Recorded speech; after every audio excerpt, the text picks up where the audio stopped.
here's what I want to, this is all going to be about, again, consultations that blast your pay, AKA, also known as changing the conversation. My good friend Heather Bagby and Dave Kirby, they do this wonderful thing called intelligent verbiage, and they're always talking about changing up the conversation. Hey, nothing changes if nothing changes. So if I'm not making the money that I'm making, one of the places that I'm going to look is the conversations I'm having with my guests. And what we're going to want to be doing is, as I take you on the ride, is shifting and balancing the conversation. So where are we? First point I want to make, here's some talking points that I want you to think about anytime you have a guest or a client and they're down for a 45-minute appointment, 60-minute appointment, 30-minute appointment, 90-minute appointment. It makes no difference. When you really think about it, you're engaging your guest in two conversations. We're going to call one of them casual, and we're going to call the other formal. And what we want to do is become a hell of a lot more mindful of which one of those two conversations we're in at any point in time. Why? Because what we're mindful of, we can control. What we're not mindful of controls us. So we want to be controlling the conversation rather than being controlled by the conversation, right? All right, now I want to start with casual. Casual conversations are any conversations that are just that. They're casual, where you're socializing with your client. It's a friendly conversation. And it could include something like, weddings are notorious for being part of casual. Vacations, weddings, family, children, favorite restaurant, TV shows, movies, pets. Sometimes we call it small talk. It's really not small talk because it's important. Casual conversations are essential because they establish, listen closely, you're going to miss it. I work very, very fast. They establish a personal connection between you and your guest. It establishes a commonality where you and your guest, through sharing that part of your personal life. Now, you don't have to get heavy and get dark. Just keep it light. But all of a sudden, you're getting to know them as a person. They're getting to know you as a person. That establishes commonality. We got something in common. The other thing that it does is it builds rapport. Now, why is that important? Because we need personal connections and commonality and rapport, because that's the on-ramp for building an awesome clientele. Oh, I hope you heard that. Now, I want to take you to the second conversation, what we call the formal conversation. Conversations that are professional. So think professional conversations. And it could be anything like, my client is in my chair, my guest is in my chair. I want to engage them in a conversation whereby we both land on a look that we both can get excited about, and we're going to evolve that look over the next several visits. That's not a casual conversation. That's more of a formal professional conversation. We're not talking about children. We're not talking about vacations. We're talking about your guest's favorite subject, themselves, their hair, and how they can look beautiful. They'll sit in your freaking chair till hell freezes over to have you engage in a conversation to look better. Now, as you engage them in that part, it gets even deeper and richer. Now you're going to begin, as you get into selling them on a look, stop cutting hair and start creating looks. In that conversation, you're going to start recommending services. What? Services that they need that they're not scheduled for, that you're going to need to create that look later. And that's another professional, formal conversation. We're not talking about vacations now. We're talking about their hair. Then we're going to be getting in and teaching the client, our guest, how to recreate the look every day between the time they leave and they come back 4, 5, 6 weeks later, because that makes their experience at home as extraordinary as in the salon.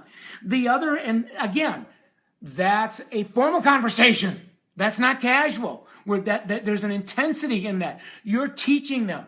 They're your student. The other part of formal conversation is rebooking. We're not talking about children and favorite restaurants when I'm having a conversation with my client, my guest, about why it's important for us to see each other inside of a 4-week window so we can stand on the shoulders of what we're creating today. And then referral, assuming that my guest really enjoys not only the creation, but the experience that they had. I want to have a conversation to see, is there any other like-minded people? in their family, their work life, that come in that would be as interested in making the investment, the commitment in the work I do so that they can look a lot better. Do you see the difference between the two, between cash and between formal? Now, formal conversations are important for two reasons. As far as the guest is concerned, it gives the guest an extraordinary experience. So it's about extraordinary experiences for the guest. You're welcome, Wendy. And the other thing that it does for you is formal conversations are important because they fuel explosions in your pay. This is the win-win. It's a mutual benefit. Now, what we want to begin to really see is that in any given point in time, when you're having a conversation with your guests, you cannot not have a conversation. You're either in casual or you're informal.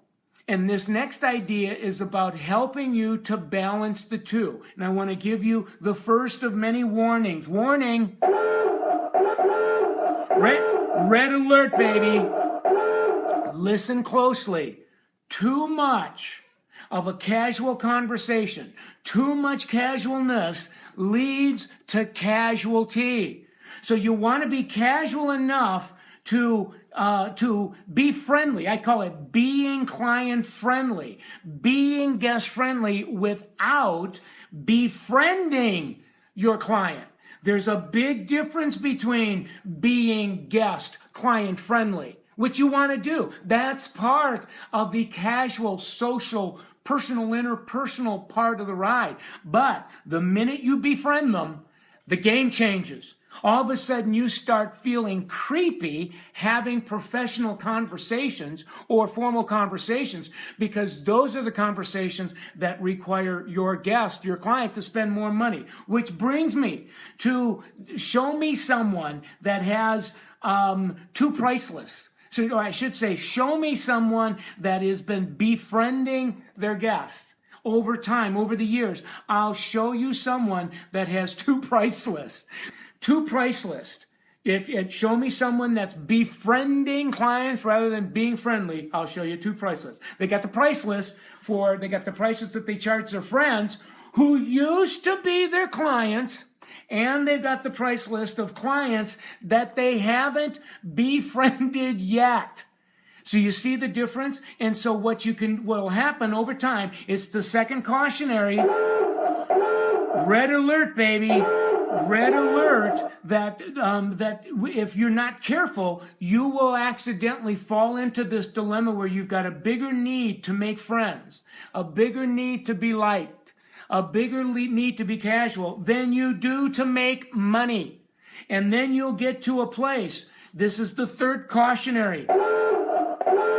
Third cautionary note is it's really possible. I see it all the time in my classes where you get so booked up with your friends, which are low tickets because you're giving friendly discounts and freebies, that you have no time left to make money. Problem seen is 2/3 solved.